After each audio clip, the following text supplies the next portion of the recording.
Assalamualaikum warahmatullahi wabarakatuh. Waalaikumsalam warahmatullahi wabarakatuh. Terima kasih atas kesempatan yang telah diberikan oleh Bapak dan teman-teman sekalian. Di sini kelompok saya yang terdiri dari saya sendiri dan Mas Budi Subakti akan memaparkan terkait mukadimah, anggaran dasar, dan anggaran rumah tangga. Kita masuk dulu untuk definisinya. Jadi mukadimah anggaran dasar atau anggaran rumah tangga Muhammadiyah itu merupakan ideologi Muhammadiyah yang memuat yang pertama itu cara pandang Muhammadiyah terhadap kehidupan manusia di muka bumi. Kemudian yang kedua itu cita-cita yang akan diwujudkan, dan yang ketiga itu cara yang dipergunakan untuk mewujudkan cita-cita tersebut.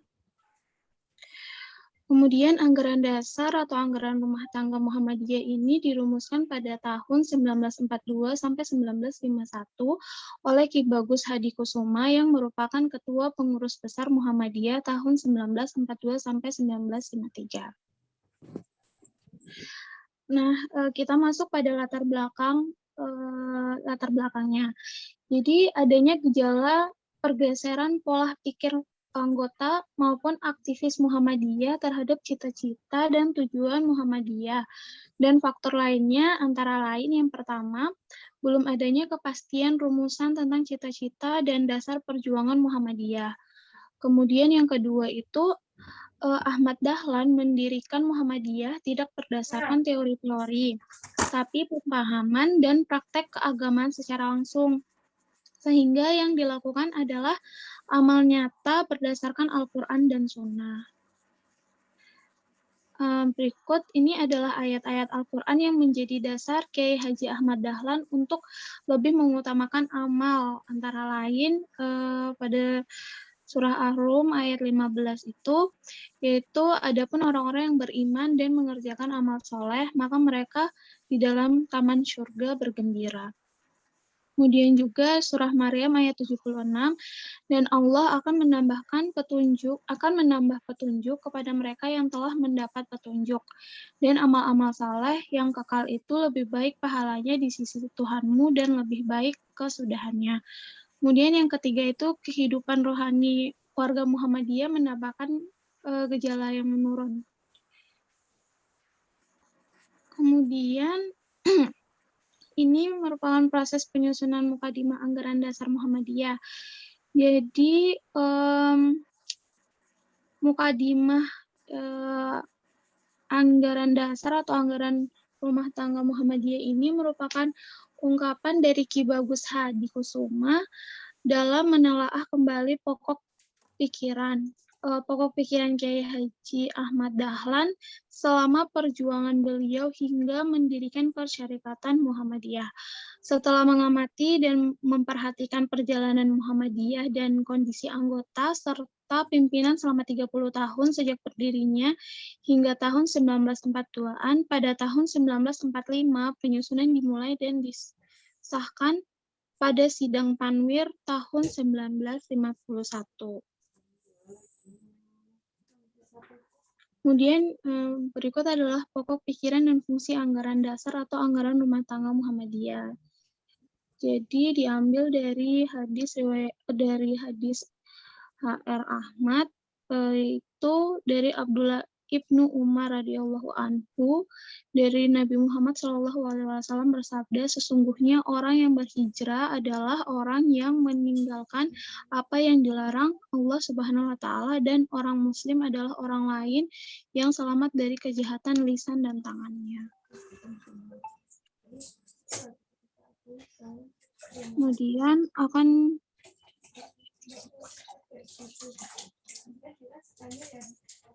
baik, izin melanjutkan.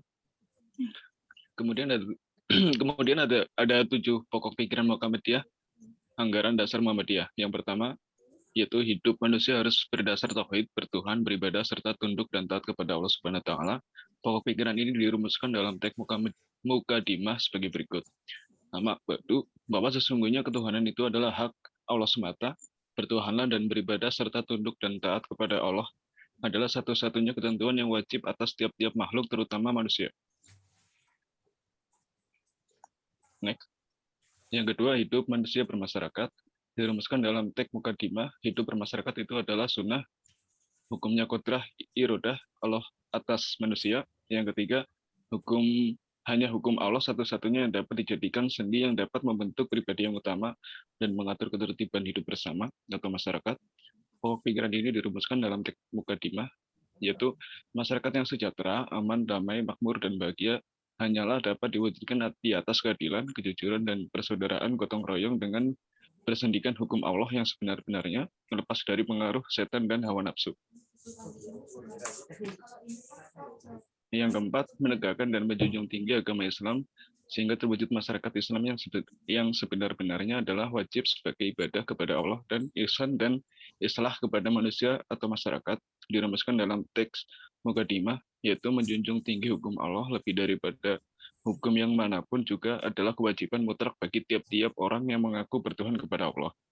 Agama Islam adalah agama Allah yang sayang dibawa oleh sekalian Nabi sejak Nabi Adam sampai Nabi Muhammad SAW, dan diajarkan kepada umatnya masing-masing untuk mendapatkan hidup bahagia di dunia dan di akhirat. Yang kelima, perjuangan menegakkan dan menjunjung tinggi agama Islam sehingga terwujudkan masyarakat Islam yang sebenar-benarnya hanya akan berhasil dengan mengikuti jejak ittiba perjuangan para nabi, terutama Nabi Muhammadiyah SAW.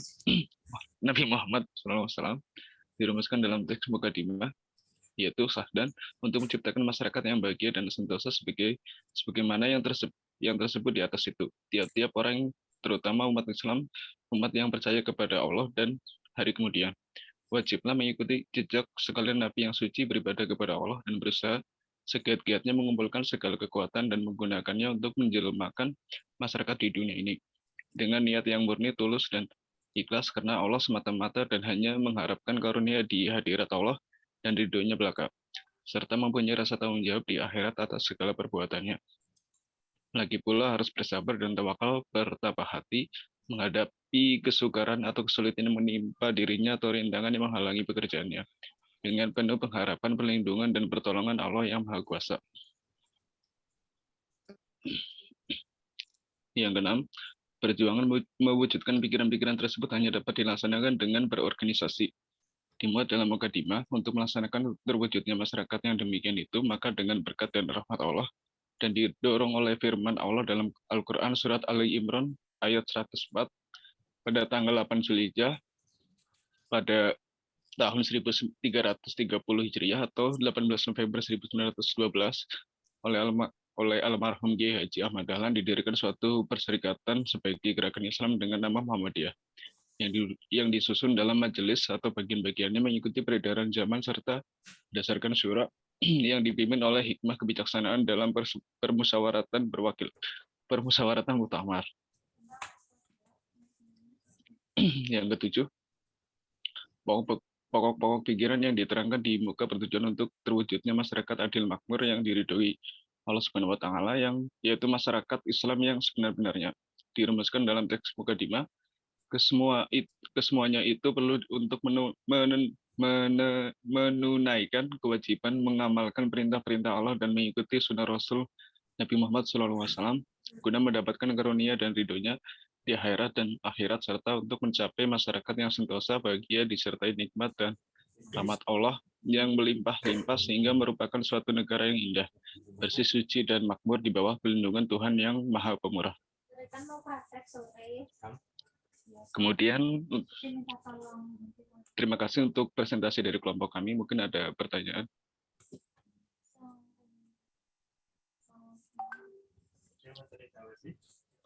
Kak Eka, izin bertanya Kak Eka. Ya, boleh. Sebentar.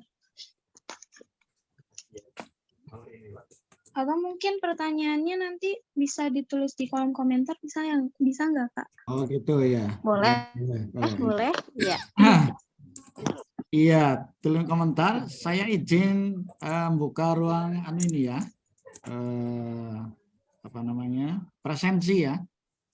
Iya. Berarti ini saya stop share screen ya, Pak? Ya, stop dulu. Ya, saya kira apa namanya sudah melingkupi keseluruhan untuk anggaran dasar tadi, ada pembukaan, ada pentingnya, kemudian secara perumusan ya. Saya share sekali sambil Anda menyusun pertanyaan, boleh.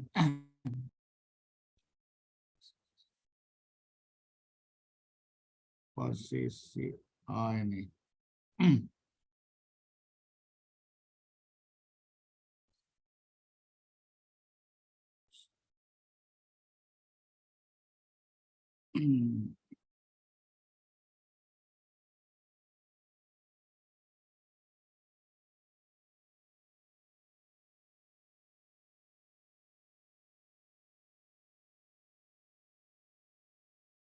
Sudah terlihat ya di monitor Anda barcode-nya.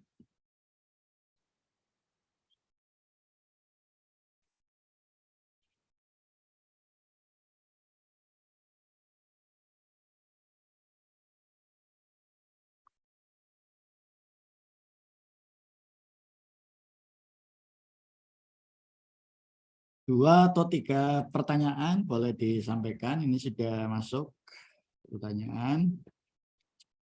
Barcode untuk presensi sudah muncul.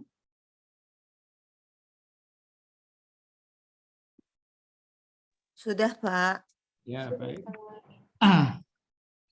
Peserta sudah 26, berarti masuk semua ini ya.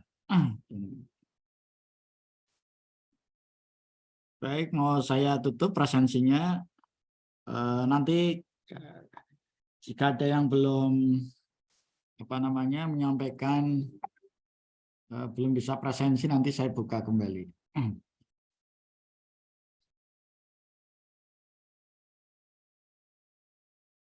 Saya stop dulu.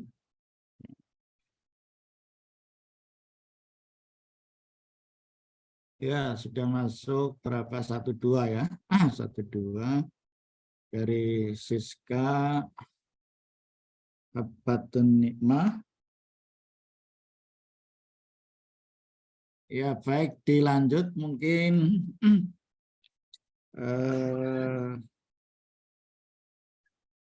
pemakala kedua ya. Pemakala kedua, dipersilakan. Sambil saya, mungkin kalau sudah ada 3 pertanyaan nanti dijawab maksud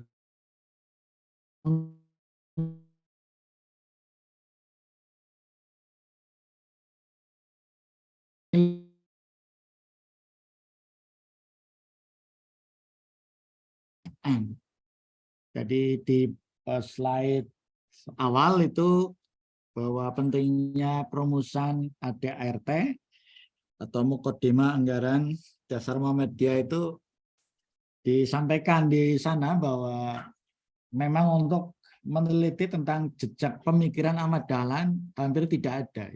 Tadi disampaikan karena Ki Haji Ahmad Dahlan bukan tipenya adalah pemikir, tapi tipenya adalah man of action. Tadi ayat-ayatnya juga sudah banyak ya, sudah disampaikan. Karena ayat Al-Quran lebih menekankan kepada man of action. Nah, kira-kira apa plus dan minusnya? Plus dan minusnya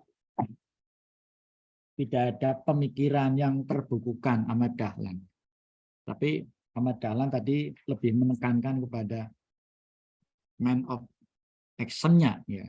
Plus dan minusnya. Tadi sudah disampaikan plusnya ya barangkali 1 ya. Karena memang ayat-ayat Al-Qur'an lebih menekankan kepada praksisnya. Mungkin yang minusnya apa begitu? Kekurangan mungkin dalam sisi akademik ya, sisi akademik. Itu saja ya. Semoga dipersilahkan untuk pemakala kedua bisa langsung share screen ya.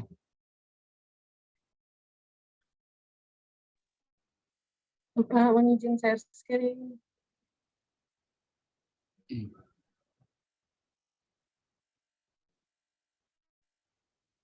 Dinas di mana, Bu Devi?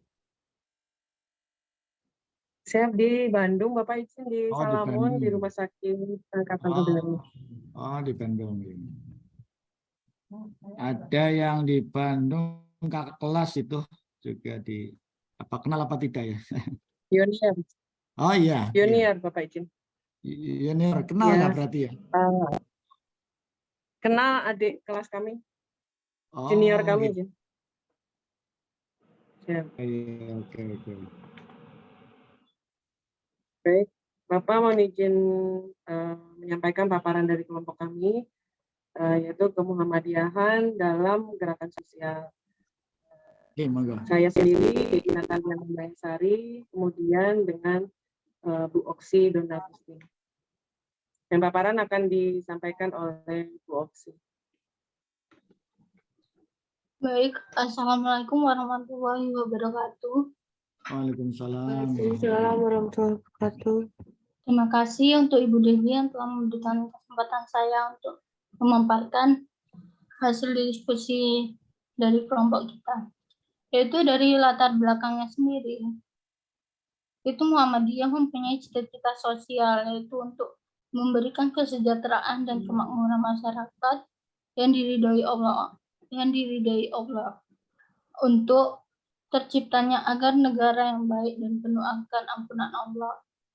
Yang bisa kita lihat sendiri itu dari Muhammadiyah sejak didirikan oleh Kiai Haji Dahlan itu sampai kepemimpinan yang sekarang itu masih berusaha untuk menjalin komunikasi yang baik dan memberikan pelayanan sosial terhadap masyarakat seperti fakir miskin dan yatim piatu.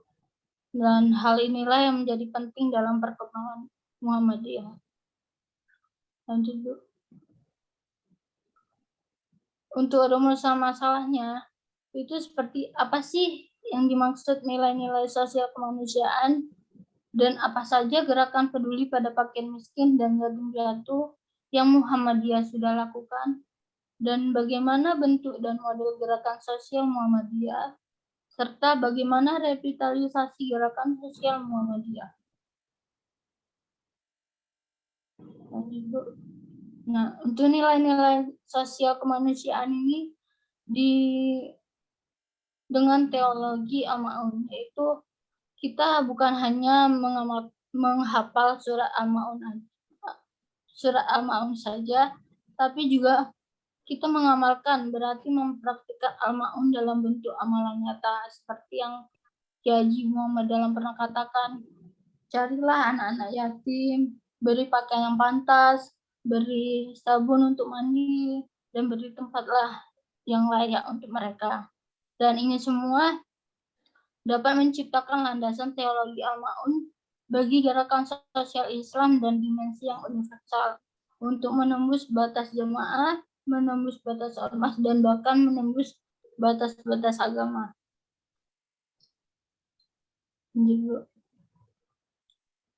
Untuk gerakan peduli pada fakir miskin dan yatim piatu, ini dijelaskan dalam surat At-Taubah ayat 60.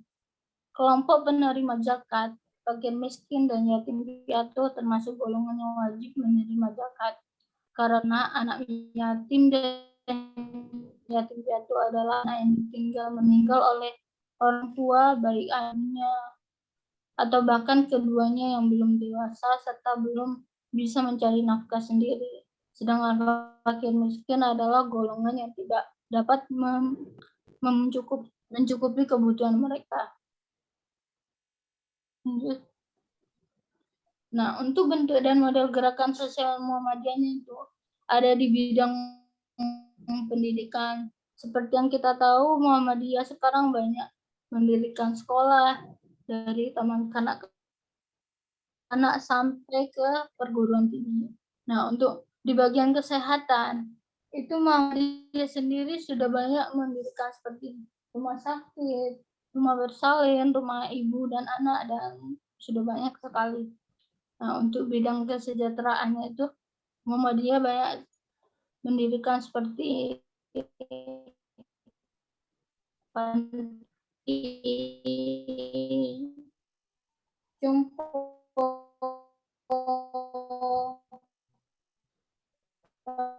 panti asuhan,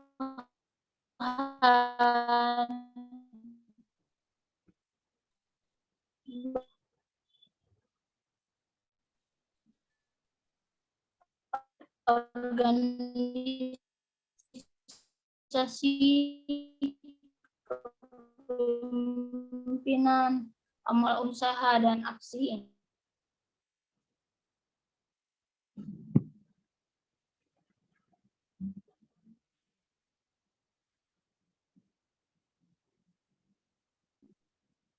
Mbak Oksi tinggal di mana ini?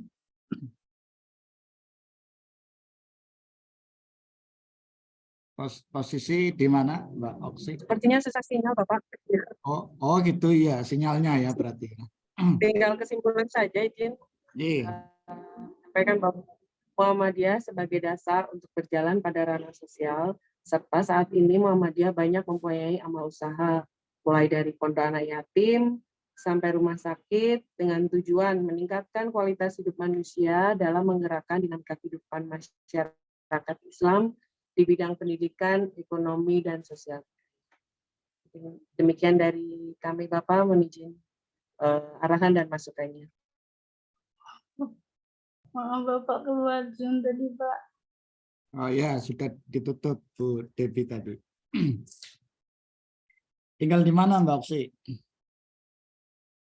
Tinggal di dekat sini Pak, UMT. Oh, Ngekos.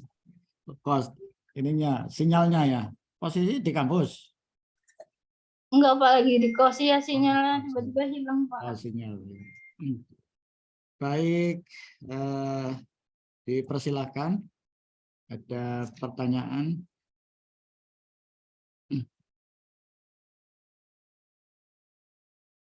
Sambil menunggu, saya bertanya untuk kelompok 2 tadi ya, Muhammadiyah sebagai gerakan sosial ya, gerakan sosial. Ini tadi terkait juga dengan pemakalah pertama sebenarnya ya. Jadi Muhammadiyah lebih awal-awalnya menekankan kepada sebagai gerakan pencerahan, kan dimulai dari kajian itu ya, pengkajian. Kemudian kajian itu merefleksi untuk namanya pemberdayaan masyarakat, sehingga masyarakat itu menjadi tercerahkan dan terberdayakan gitu ya. Jadi apa namanya, sehingga ini menjadi jargon ya, jargon peran Muhammadiyah itu sebagai perubahan ke arah yang lebih baik gitu.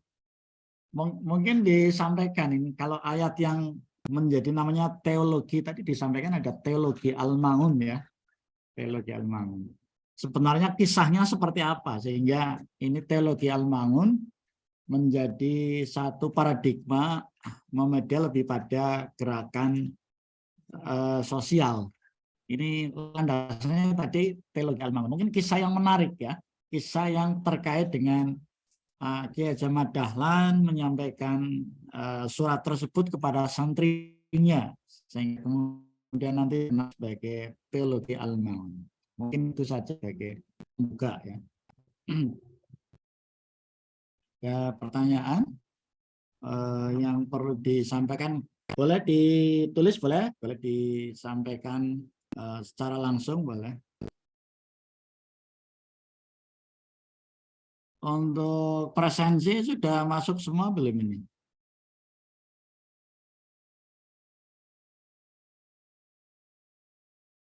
Kalau belum saya tampilkan, tapi kalau sudah dilanjutkan.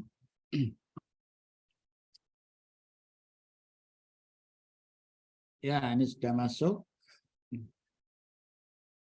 dari Sarah ya. Sarah Al-Qornisa. Korn. Ya. Baik, kita karena sudah ada 2 ya. Sudah ada 2, dipersilakan kelompok pertama untuk menyampaikan jawaban. Kalau mau di-share kembali, share screen dipersilakan. Oh ya, baik Pak.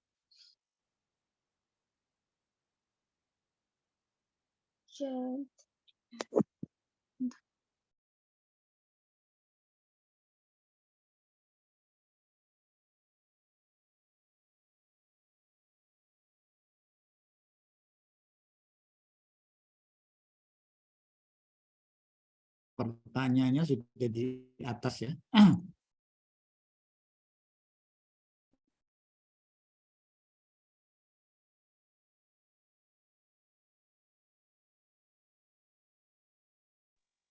Ya Pak, di sini saya Ya, ingin silakan. mencoba menjawab pertanyaan pertama dari Mbak Kabatu Nikmah.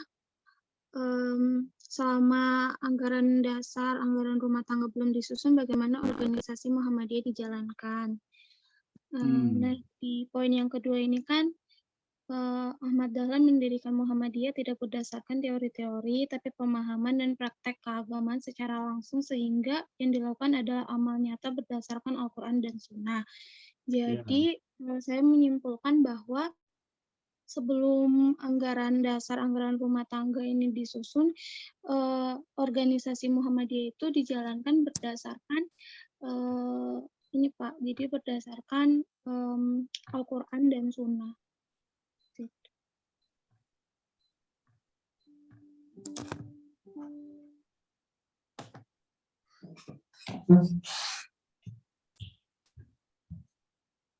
Sudah Pak. Jadi memang masih mengikuti teori-teori dari dan pemahaman dari Kiai Haji Ahmad Dahlan, yang dimana teori dan pemahaman beliau itu diambil berdasarkan Al-Quran dan As-Sunnah.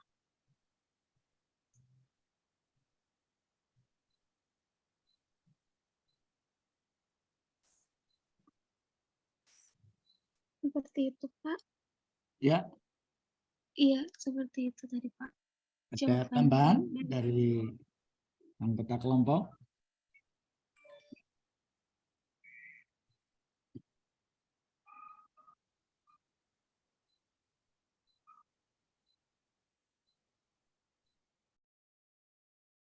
Ya, berjalan tapi namanya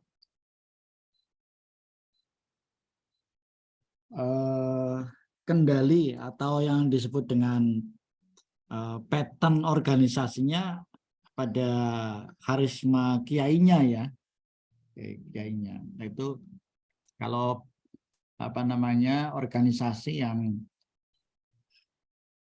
pattern atau polanya masih bertumbuh pada karisma dan belum memiliki anggaran dasar dan anggaran rumah tangga serta tujuan-tujuan yang ditetapkan, dijelaskan, maka ketika kiainya meninggal, organisasinya mati begitu.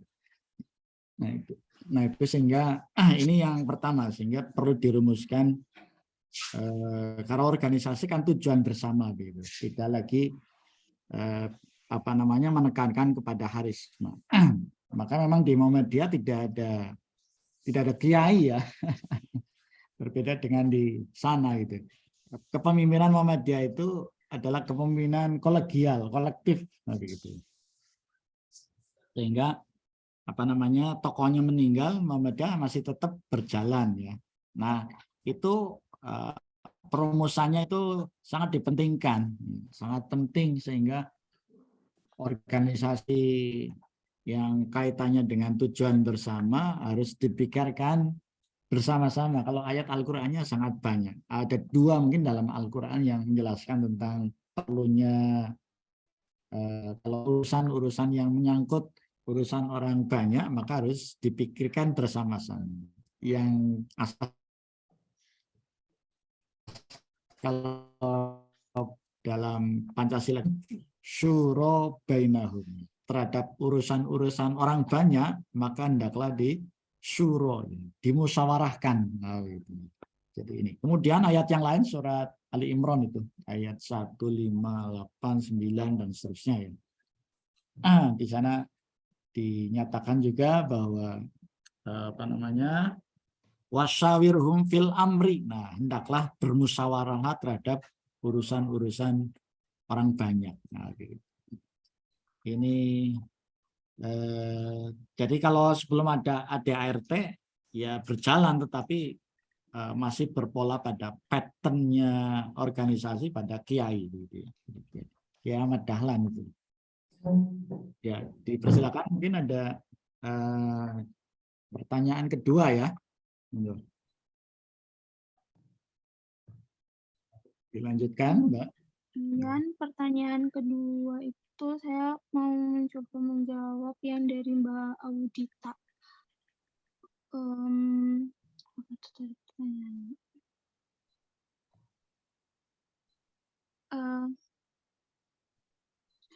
Dalam penyusunan anggaran dasar anggaran rumah tangga Muhammadiyah itu ditinjau oleh siapa saja, siapa peninjau yang akan berperan sebagai pengingat dan rambu-rambu penyusunan anggaran dasar anggaran rumah tangga apabila terjadi kekeliruan.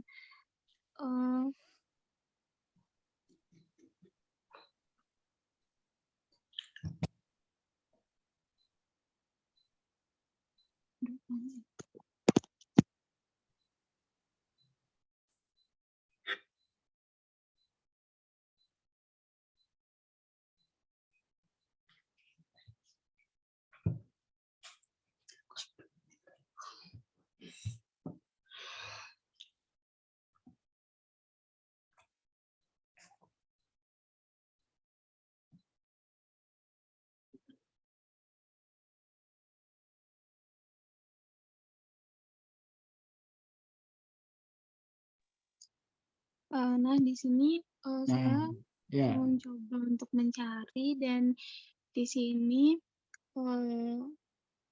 konsep ideologi ini digali dan sistematisasi dari pemikiran Kiai Ahmad Dahlan oleh Ki Bagus Hadikusumo dan kolega sejak 1945 pada Tanwir 1951. Kemudian mukadimah ini disahkan setelah disempurnakan oleh tim beranggotakan Prof.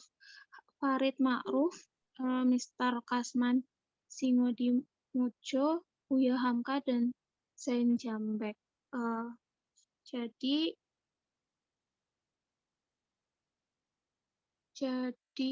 yang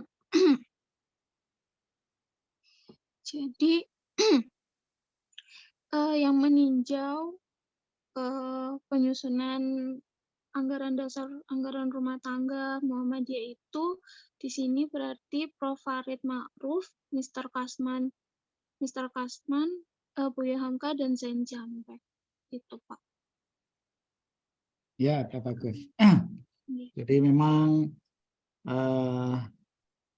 mungkin ada pertanyaan di bawahnya. Tapi ini jawabannya sudah menggambarkan tentang tadi tanwir ya, tentang musyawarah, tentang apa yang disebut dengan, kalau tradisi di Muhammadiyah itu ada tanwir. Apa artinya tanwir? Ini ada namanya tanwir. Tanwir itu pencerahan ya. Tanwir.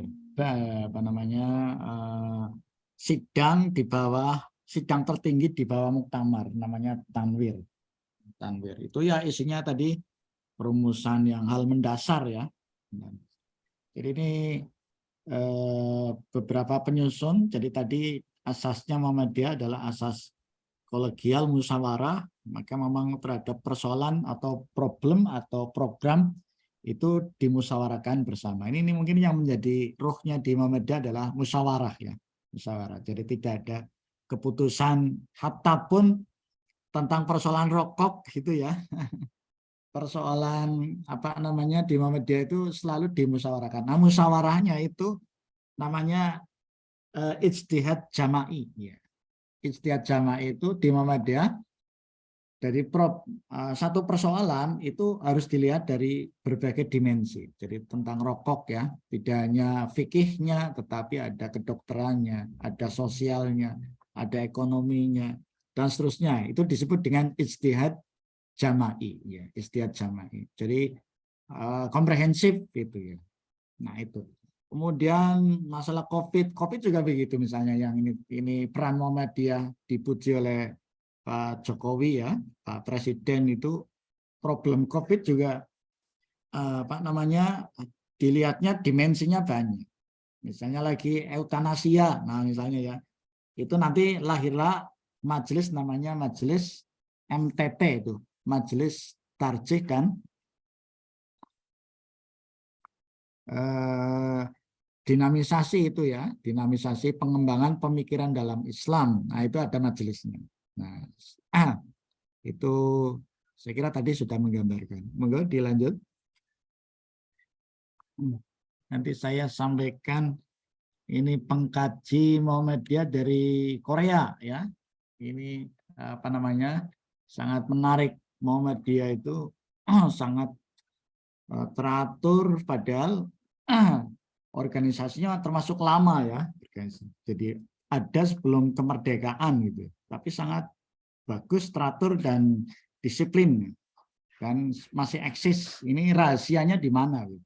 Padahal memikirkan Muhammadiyah itu tidak dibayar, gitu ya, tidak dibayar. Jadi pengurus Muhammadiyah dari pusat sampai ranting itu nggak ada gajiannya itu, sampai namanya di apa namanya pimpinan ranting gitu ya, pimpinan ranting, pimpinan cabang, pimpinan daerah itu pusat, ya jangankan dibayar, malah justru mengeluarkan gitu ya. Apa rahasianya? Nah itu nanti kalau ada waktu kita sampaikan, untuk slide-nya saya kirimkan.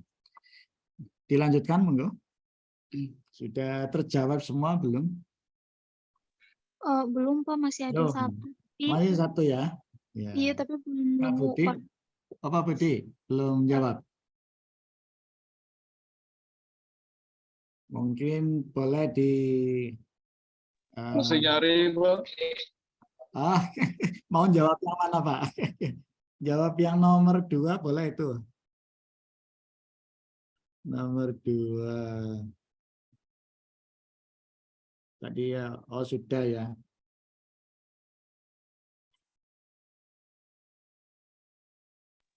Yang belum terjawab yang pertanyaannya Mbak Siska, Pak, yang pertama banget. Yang pertama Masih ya. dicari. Iya. Iya.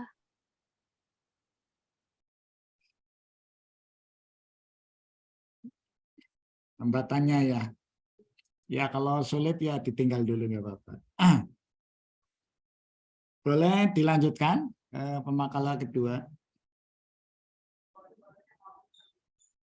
Siap Bapak, mohon izin saya mencoba menjawab. Mungkin dari pertanyaan Bapak tadi sekaligus saya menjawab pertanyaan dari Mbak Audita sama Mbak Ratu Vicky Hanon ya. Semoga saya tidak salah menyampaikan, Mbak. Iya, monggo. Karena kebetulan saya juga mualaf, jadi saya tidak begitu fasih untuk menyampaikan tentang agama Islam. Tapi saya mencoba menjawab. Di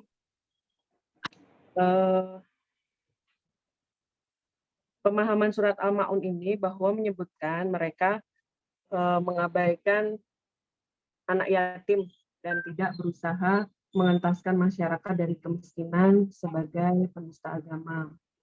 Nah, teologi ini didasarkan pada Al-Quran yang diterjemahkan dalam 3 pilar. 3 pilar kerja ya Pak. Yang pertama itu adalah pelayanan kesehatan, kemudian pendidikan, kemudian pelayanan sosial. Terus beberapa pesan yang dapat ditangkap dari surat Al-Ma'un ini diantaranya adalah yang pertama, orang yang menelantarkan kaum duafa tergolong ke dalam orang yang menistakan agama. Kemudian yang kedua, ibadah sholat memiliki dimensi sosial. Dalam arti tidak ada faedah sholat seseorang jika tidak dikerjakan dimensi sosialnya. Kemudian yang ketiga, mengerjakan amal soleh tetapi tidak boleh diiringi dengan sikap ria. Kemudian yang keempat, orang yang tidak mau memberikan pertolongan kepada orang lain bersikap egois dan egosentris termasuk ke dalam orang yang mendustakan agama. Kemudian 4 buah pesan yang terkandung dalam surat Al-Ma'un ini adalah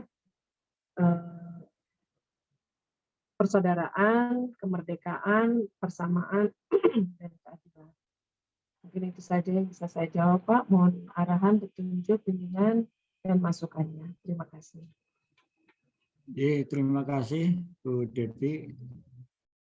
Saya kira sudah komplit tadi ya. tema ayatnya adalah ayat namanya kesalehan pribadi dan kesalehan sosial. Jadi kalau dalam Islam ayat-ayat yang kaitannya dengan kesalehan sosial malah justru jauh lebih banyak.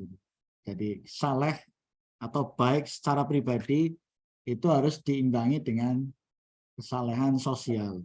Maka ayatnya diawali dengan aro'aitalladzi itu. A itu huruf alif. Huruf alif dalam Al-Qur'an itu artinya apakah, nah gitu ya. Apakah. Aro'aita, tahukah kamu? Nah itu. Jadi Allah kok bertanya, bukan berarti itu ayat pertama itu. Ayat pertama saya tampung dulu ya. Ini jawabannya saya kira menarik, kompleks ya. Complicated. Baik, selanjutnya nanti saya identifikasi mungkin untuk eksplorasi jawaban dari Bu Devi tadi sudah masuk, sudah sudah pas. Melanjutkan pertanyaan kedua untuk kelompok kedua. Masih mencari jawaban yang Ya. pertama yang dari Mbak Sarah ya, Mbak Sarah. Sarah ya.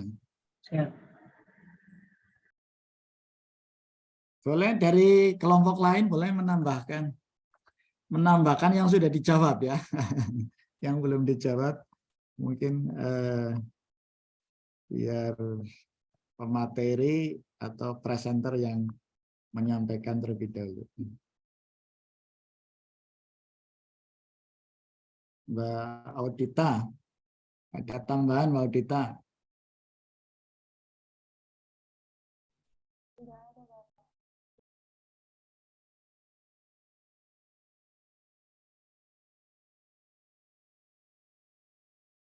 Kisahnya itu Ahmad Dahlan, Kiai Haji Ahmad Dahlan, tadi yang ayat namanya teologi pembebasan ya. Teologi pembebasan. Kalau dalam teori namanya pendidikan pembebasan itu ada ahli teologi pembebasan dari Amerika Latin namanya, Amerika Latin. Paula Freire itu ya. Paula Freire. Nah, yang baik sambil menunggu kalau sudah ada jawabannya bisa disampaikan ya. Bisa disampaikan. Selama berbulan-bulan Kiai Haji Ahmad Dahlan itu mengajarkan satu surat ya. Surat Al-Maun. Surat Al-Maun saya tuliskan boleh, surat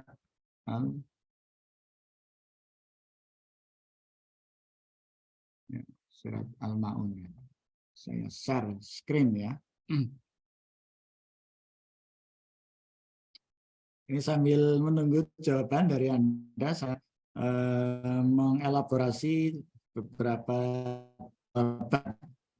jawaban. Ya, saya share. Nah, yang ini.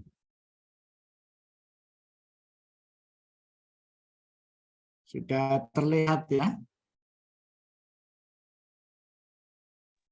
Sudah, Pak. Ya, baik. Di sini ada huruf A ini ya. Huruf A-nya ya. Nah, yang ini ada huruf A. Huruf A. Kemudian satu kata itu aro'aita. Tahukah? Tahukah kamu? Jadi Allah itu ini bertanya ya, menggunakan kalimat tanya. Tuhan kok bertanya? Nah, itu ya. Itu bukan berarti Allah bukan berarti tidak tahu. Justru kalimat di awal, jadi ayat-ayat yang diawali dengan question with di sini huruf A ya, huruf A. Itu artinya apakah? Ya. Kemudian dikaitkan dengan aro'aita, tahukah kamu? Nah, gitu. Itu menunjukkan bahwa ada sesuatu yang sangat penting. Nah, gitu. Jadi kalau kita kan sering ditanya oleh guru, dosen itu ya. Nah, dosen bertanya bukan berarti maknanya tidak tahu, tapi justru malah ada sesuatu yang menarik. Nah, ada sesuatu yang penting. Nah, gitu. Tahukah kamu orang yang mendustakan agama? Jadi masuk dalam kategori orang yang mendustakan agama adalah, nah, ayat-ayat namanya dalam Al-Quran ada kaidah ayat 1, ya. Ini tema sentralnya adalah pendusta agama. Kalau dalam tafsir yang lain atau terjemah yang lain, tahukah kamu orang yang merobohkan agama? Nah, gitu. Jadi masuk dalam kategori orang yang merobohkan agama, dijelaskan ayat berikutnya. Nah, yaitu fadzalikal ladzi yad'ul yatim. Mereka adalah orang yang menghardik anak yatim. Jadi ayat 1 ini, ayat 1 kemudian dijelaskan dalam ayat 2, dijelaskan lagi dalam ayat 3, dijelaskan lagi dalam ayat 4, dijelaskan lagi dalam ayat 5. Maka namanya tafsir ayat bil ayat. Jadi ayat 1 dijelaskan oleh ayat 2. Nah, tema sentralnya tadi sudah disampaikan oleh Bu Debbie adalah pendusta agama, orang yang merobohkan agama. Nah, ini kisahnya tadi bahwa Ki Haji Ahmad Dahlan itu mengajarkan kepada murid-muridnya itu berbulan-bulan surat itu, ya, surat itu. Kemudian ada, kalau di Muhammadiyah kan kalau belajar itu harus ada pertanyaan itu, jangan-jangan nanti salah menerima, nah gitu ya. Ya, maka harus ada dialog gitu, ada dialog. Jadi apa namanya, nanti ada penyimpangan dalam pemahaman, nah, maka harus ada dialog. Nah, itu dialog itu sudah disampaikan oleh Ahmad Dahlan. Ada santrinya yang tanya. Jadi kalau dalam tradisi Torikoh itu santri tidak boleh bertanya. Gitu. Ya, jadi apa yang disampaikan oleh gurunya maka harus diterima. Tapi ini kalau dalam asas pendidikan modern tidak boleh, ya. Apalagi kaitannya dengan doktrinasi. Jadi yang sekarang lagi marak juga itu ngaji setengah jam itu sudah siap apa namanya jihad, itu membawa bom. Itu karena model pendidikannya model doktrinasi itu. Jadi doktrin apa yang disampaikan harus diterima, apalagi pakai ayat lah, itu berbahaya, tidak mencerdaskan. Jadi maka Muhammadiyah itu model pendidikannya adalah pendidikan yang mencerahkan, gitu ya. Pendidikan yang namanya membuka wacana, harus ada dialog, dialog.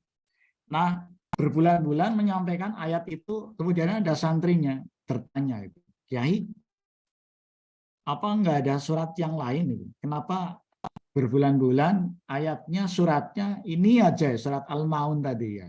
Nah, gitu. Kami sudah hafal ya, minta ditambah yang lain gitu. Nah, maka kemudian kayaknya menyampaikan apa betul sudah hafal, betul dites begitu ya. Tes memang betul suratnya ya apa namanya sudah banyak dihafal oleh para santri ya.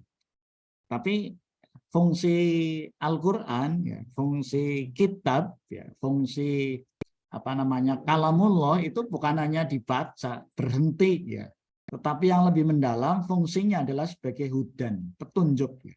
Jadi kalau dalam surat Al-Baqarah ayat pertama alif lam mim, kemudian diikuti dzalikal kitabul la raiba fih, kemudian hudan lil muttaqin. Al-Quran itu fungsinya sebagai petunjuk ya. Apa betul tadi ayat yang Anda hafal para santri ya sudah betul menjadi petunjuk, maka dibuktikan oleh Ahmad Dahlan itu. Nah, dites satu-satu memang hafal ya.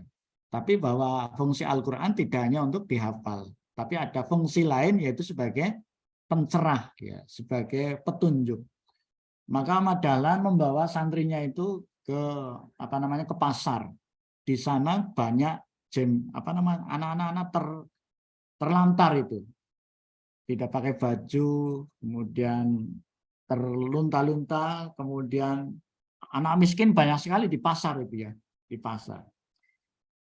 Nah, lihat ya santri-santri lihat, kita sudah hafal ayatnya, tetapi kita membiarkan anak-anak terlantar begitu banyak, orang miskin begitu banyak. Ya, apa ini yang diperintahkan dalam Al-Quran kita sudah hafal, tetapi kita tidak berbuat. Maksudnya Kiai, lah yaitu kita kan tadi masuk dalam kategori orang yang merobohkan agama ketika kita tidak care terhadap orang miskin. Akhirnya para santrinya itu ya membawa pulang, ya orang-orang miskin dibawa pulang, dimandikan, dikasih makan, sampai kemudian berlomba-lomba itu. Jadi kalau di Muhammadiyah kan asasnya fastabiqul khairat, lomba-lomba itu. Jadi orang-orang di pasar yang miskin-miskin, jembel-jembel pada dibawa pulang oleh para santrinya. Lama-lama kemudian tidak hanya itu ya, kita perlu melembagakan ya. Jadi jangan sampai kemudian bantuan hilang, tetapi kemudian mereka tidak berdaya. Akhirnya dibuatlah namanya PKO, ya. Penolong kesengsaraan umat. Nah, maka dalam perkembangan selanjutnya lahir rumah sakit untuk membantu, lahir pendidikan untuk mencerahkan dan seterusnya. Maka tadi ayat yang sudah disampaikan Bu Devi bahwa yang kita baca adalah ayat-ayat yang menggugah agar kita bisa memberikan namanya saleh pribadi, sudah bagus dengan Allah, harus diikuti juga dengan saleh sosial. Nah, itu yang dikenal sebagai teologi pembebasan. Jadi kita masih termasuk orang yang mendustakan agama apabila kita tidak memiliki care terhadap orang lain. Orang lain ada yang kekurangan, sementara kita diam. Nah, itu namanya kesalehannya belum maksimal. Jadi yang terbaik adalah saleh pribadi dan saleh sosial. Itu ayatnya ya, ayatnya. Kemudian yang memang dalam perkembangan selanjutnya itu yang jiwa Ahmad Dahlan dan ditanamkan dalam Muhammadiyah menjadi dua sisi. Ya, dua sisi sekaligus gerakannya adalah gerakan pemikiran, teologinya adalah teologi pembaruan dan pencerahan, yang kemudian yang kedua adalah gerakan sosial tadi ya. Saya kira begitu untuk tambahan. Sudah ditemukan ya, monggo. Kelompok 1 boleh menambahkan atau kelompok 2 sudah menemukan boleh. Izin Bapak, Yeah. izin menjawab pertanyaan Mbak siapa ini? Mbak Sarah ya, Mbak Sarah sama Mbak Ratu. Kemudian nanti menyusul dengan Mbak Nikmah tentang revitalisasi. Jadi kenapa pentingnya, apa sih, mengapa harus ada revitalisasi? Nah, revitalisasi ini suatu proses atau cara dan perbuatan untuk menghidupkan kembali suatu hal yang sebelumnya terperdaya. Sehingga revitalisasi ini berarti menjadikan sesuatu atau perbuatan untuk menjadikan vital. Nah, sedangkan kata vital ini mempunyai arti sangat penting atau sangat diperlukan sekali untuk kehidupan dan sebagainya. Dan kemudian usaha-usaha yang dilaksanakan untuk ke pelosok maupun contoh-contohnya mungkin revitalisasi pendidikan atau revitalisasi sebuah kawasan, kemudian revitalisasi kearifan lokal, dan mungkin juga revitalisasi ideologi Muhammadiyah. Itu jawaban untuk Mbak Sarah dan Mbak Ratu ya. Kemudian selanjutnya untuk jawaban Mbak Nikmah, pertanyaannya, amal usaha Muhammadiyah ya. Jadi menurut saya amal usaha Muhammadiyah ini berbeda dengan amal usaha yang lainnya. Bedanya adalah amal usaha Muhammadiyah ini merupakan salah satu pegangan itu amal makruh nahi mungkin lebih ke depannya ke kemanusiaan, dan sistem kepemilikannya usaha Muhammadiyah ini itu pada organisasi Muhammadiyah pusat atau daerah. Jadi semua amal usaha Muhammadiyah itu menjadi kepemilikan organisasi Muhammadiyah. Jadi tidak ada yang dimiliki perorangan. Mungkin demikian Bapak, mohon izin masukan, arahan, tambahan, bimbingan, dan koreksinya. Terima kasih. Terima kasih atas jawaban dan eksplorasi pertanyaan. Beberapa pertanyaan yang sudah diajukan ini juga sudah menjadi buku ya. Menjadi buku. Saya kemarin sudah kirim juga e-booknya ya. E-book 1 sampai 8. Ada juga yang revitalisasi. Nah, kaitannya sekarang ini penting beberapa pertanyaan. Nanti saya kirim juga e-booknya tentang fikih air. Nah, itu ya, fikih air. Fikih air nampaknya kalau kita di beberapa daerah mungkin kebanjiran air, tapi beberapa daerah justru tidak ada air. Nah, itu ya. Jadi kalau yang anak-anak kos misalnya ya, karena airnya itu banyak, maka ketika menggunakan air namanya boros gitu ya. Boros. Ya. Padahal boros itu bukan ajaran Islam. Siapa yang bisa menyebutkan bahwa Allah itu membenci tentang sikap boros, termasuk air ini, maka harus direvitalisasi ya. Air. Kulu washrubu wala tusrifu ya, makanlah dan minumlah tetapi jangan berlebihan. Jadi kalau kita mandi ya misalnya sampai 3 ember, nah itu berlebihan. Sementara ada daerah yang tidak ada air, misalnya begitu. Jadi maka harus ada namanya revitalisasi, sikap boros. Nah, sikap boros ini maka direvitalisasi, maka lahirlah namanya sudah nyusun namanya fikih air. Nah begitu. Ya, sebenarnya sudah ada dalamnya, dalam tradisi klasik Islam itu kalau bab pertama dalam fikih itu pasti membahas tentang air. Bahkan Nabi kalau berwudu itu hanya cukup dengan 1 gelas air itu ya. Kan praktis sekali ya. Praktis ya. Ya memang di sana di samping memang air tidak ada ya di Timur Tengah ya. Kelangkaan air, tetapi mengajarkan kepada sikap tawasud ya, sikap tidak berlebihan itu ya, tidak israf ya, israf. Ini ya. Kemudian yang kedua ada fikih bencana. Nah begitu ya, nanti sambil saya cari filenya ya, filenya sudah saya kumpulkan. Ada fikih bencana. Siapa yang bisa menyebut bencana dalam konstruk teologi Islam itu seperti apa gambarannya? Seolah-olah kalau ada bencana kan kita menyalahkan orang lain atau bahkan malah menyalahkan Tuhan kan gitu. Kalau Ebit GAD malah suruh tanyalah kepada rumput yang bergoyang itu, karena sudah bosan ya, sudah bosan sehingga suruh bertanya kepada rumput yang bergoyang. Itu ada teologinya, teologi bencana ya. Jadi bencana dalam Islam harus ditempatkan juga dalam namanya pemahaman yang komprehensif. Kalau kita tidak menggunakan kacamata yang komprehensif, maka kita menjadi marah dengan Tuhan gitu, menyalahkan orang lain. Padahal itu ada kaitannya dengan namanya eskatologi. Ada namanya makrokosmos, ya. Ada kaitannya dengan Tuhan, ada kaitannya juga dengan manusia. Jadi, karena hakikatnya Allah menciptakan alam ini sudah sesuai dengan namanya sunatullah ya. Fa'ahsin kama ahsanallahu ilaik. Nah gitu. Berbuat baiklah.